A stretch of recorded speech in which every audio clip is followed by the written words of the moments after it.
Hi friends, मैं doctor Ritu Solanki, medical officer in Faridabad. आज हम कॉन्स्टिपेशन यानी कब्ज़ के बारे में बात करेंगे, जो कि एक आम बीमारी है। कब्ज़ क्या है, कब्ज़ किसे कहते हैं, क्यों होता है, ये हमारी बॉडी के लिए कितना हानिकारक हो सकता है। कॉन्स्टिपेशन यानी कब्ज़ से हमें क्या बीमारी हो सकती हैं और इसका क्या इलाज है। आइए शुरू करते हैं। फिर कब्ज़ क्या है। कॉन्स्टिपेशन मीन्स कि आपका पेट डेली साफ़ नहीं हो रहा है, मतलब हफ्ते में 3 से कम बार आप फ्रेश हो रहे हैं तो आपको कॉन्स्टिपेशन है। या फिर दर्द और मुश्किल के साथ हार्ड स्टूल हो रहा है तो आपको कब्ज़ है। या फिर बार बार ऐसा लगना कि पेट वॉशरूम के बाद भी अच्छे से साफ़ नहीं हुआ, या आपको मैनुअल मैनूवर करना पड़ रहा है।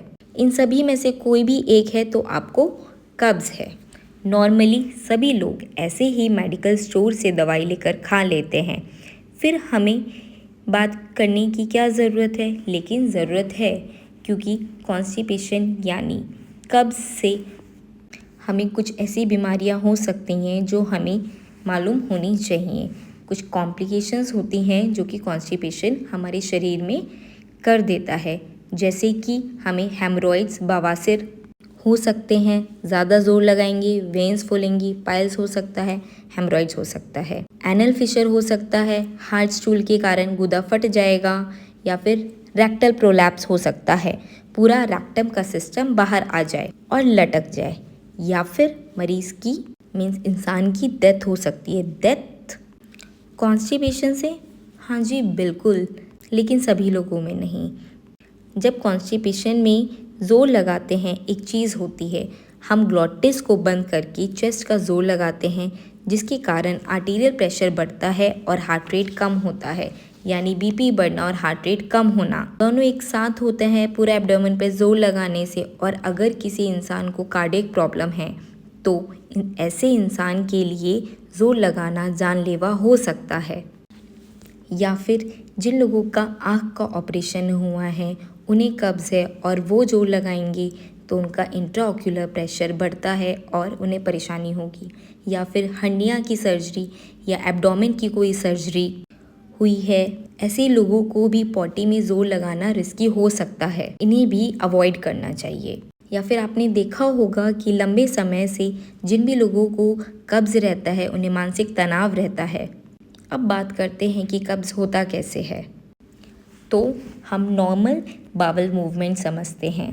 हमारे आंतों में यानी इंटेस्टाइन में एक मूवमेंट होता है जिसे हम कहते हैं पेरिस्टाल्सिस। पेरिस्टाल्सिस का मतलब जब भी कोई खाने की चीज़ आती है तब इंटेस्टाइन फूलता है, फिर पिचकता है और खाने को आगे ढकेलता है।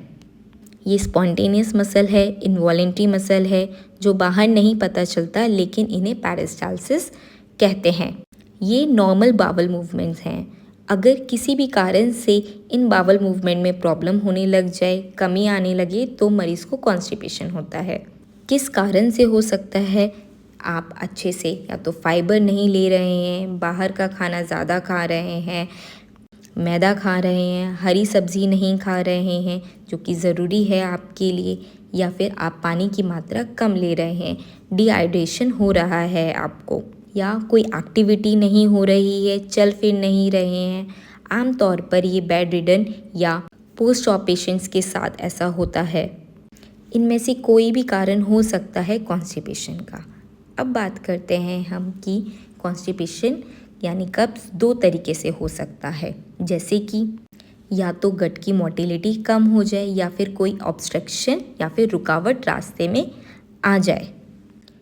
गट की मोटिलिटी कैसे कम हो सकती है? पार्किंसन डिजीज़ में हो जाती है, डायबिटीज़ में हो जाती है, थायराइड में हो जाती है, या जो लोग बीपी की दवाई का सेवन करते हैं उन्हें हो जाती है, या फिर जो लोग दर्द की दवाई का सेवन ज़्यादा करते हैं उन्हें कॉन्स्टिपेशन की परेशानी होने लगती है। कॉन्स्टिपेशन से हम कैसे छुटकारा पाएँ, इसका क्या इलाज है? नॉर्मली लोगों में उनका खाना पीना ठीक नहीं है, हाइड्रेशन ठीक नहीं है, बैठे रहते हैं, एक्टिविटी नहीं है, जिसके कारण कॉन्स्टिपेशन होता है।